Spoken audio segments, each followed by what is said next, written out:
What's going on, everybody? Appreciate y'all for tuning back in. And today we're going to be reviewing the JT1. I can't take no loss. I don't even know what it costs. I hit the ground, then it go off. Yeah, hit the ground, then it go off. Yeah, I can't take no loss. I don't even know what it costs. Yeah, I hit the ground, then it go off. Yeah, hit the ground, then it go off. Yeah, run it. Before we get started with the review, I just wanted to say thank you guys for helping me reach 1,000 subscribers. As corny as it's going to sound, I wouldn't be able to reach this without you guys. That's viewing the video, liking the video, messaging me down in the comment section, obviously subscribing, and sharing the video if some of you guys do that. So we're going to continue to grow. Also, I will be doing my 1K Q&A in the upcoming few days, so definitely be on the lookout for that. And now we're going to get to the actual shoe review. Starting us off, we talk about the sizing and the price. And the sizing, I could recommend you guys go your true to size. If you are a wide footer, I would then recommend you guys go up half a size, just so you have enough toe room and obviously you have enough foot room. And the pricing for the JT1s is going to be a really good price at $120. Moving on to the style, I'm going to give these a 7 out of 10. Now, if you guys watch any of my earlier videos, I was definitely dogging this shoe out, saying it looks terrible, it looks bad, and all that other stuff.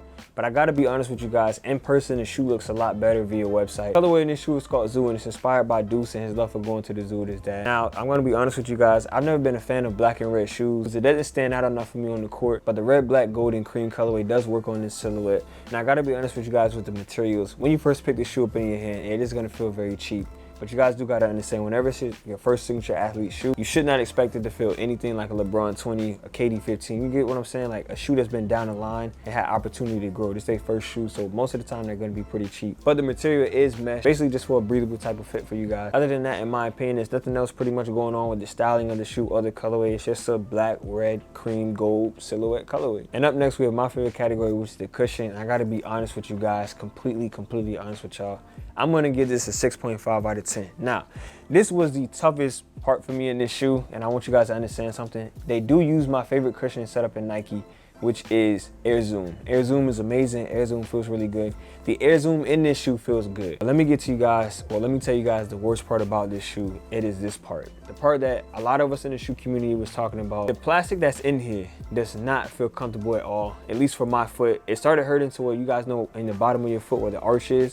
That's where it started to hurt for me. So it started to hurt towards in here for me on my foot. And for me personally, I would prefer that they did not put this plastic inside of the shoe, because there is some of you guys out there that have foot problems. Some of you guys out there that really like a nice cushion just to be a nice cushion. And also, when I took the shoe off, I could still feel the indentation of the plastic. Even though the shoe was off, I could still feel it on the bottom of my foot, and it still felt uncomfortable. If you guys don't feel any pain or anything at the bottom of your foot, I could then say this shoe could be a 7 out of 10 in the cushion aspect. Up next, we have the support, and I'm gonna give it a 7.5 out of 10. Arguably, in my opinion, the best category that's about the shoe. Inside of the shoe, you guys do have a good amount of padding around the ankle bone and Achilles heel.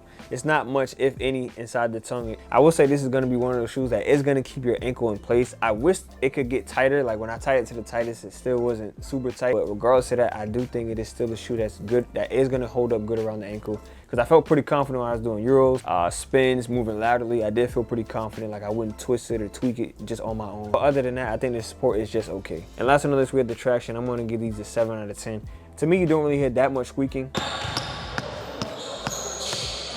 Now, I'm surprised they decided to go with a translucent outsole, because as we all know, translucent outsoles don't really resonate pretty good on the dusty court. But with these, I can honestly say they held up pretty nicely. Now the back here is very interesting because this is a foam. That's one good thing about foam tractions. They are really good at stopping on a dime. And in this, I can say I did feel pretty confident stopping on a dime, moving laterally, north to south, east to west, all that good stuff. But the only issue with foam outsoles is this was my favorite shoe for like a year or 2 years ago. The PG5. Now, as you guys can see, I only ever wore this shoe inside until I started to take it outside towards like this later part of his career.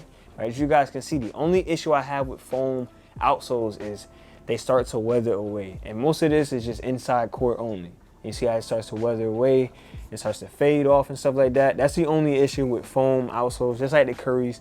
They start to weather away. So I would tell you guys, do not hoop with this shoe outside. I would not do it. Don't waste your time, don't waste your money. Do not do it outside. From this hard piece of plastic here in the bottom of your foot, if that makes it uncomfortable, to the foam that is just gonna weather away, especially on asphalt. I give you like a month at least, maybe, wearing this shoe outside. And translucent outsole is not gonna hold up outside, so don't do it to yourself. Just now, I was actually looking at the shoe, and if you guys can see, I'm gonna try and get as close as I can. I don't know if you guys can see that, but if you guys can look like right here, right, you can see how it's starting to weather away. And I only played with this shoe once in a 5v5. I played, how many games I played? I think I played one game. No, I played 2 games of 5v5 up to 15.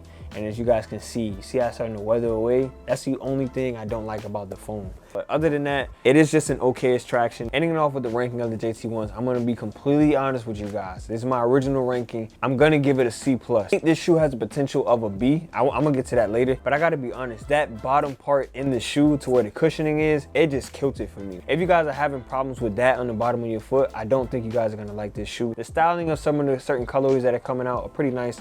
The support is pretty good. I mean, the support is okay. The traction, like I said, is okay. I would not recommend you guys hoop with it outside. But I could also say if that plastic doesn't hurt the bottom of your foot, then I could say the possibility of this shoe being another rank could be a B-. But I'm gonna go ahead and get out of here. As always, I appreciate you guys for tuning in. I'm gonna go ahead and have Chauncey send us out, and I'm gonna see y'all on the next one. Got anything you want to add to it, Chauncey? What? That's your end intro? Yeah, just the end intro. Thank you for guys watching today's video. See you next in today's video. Bye.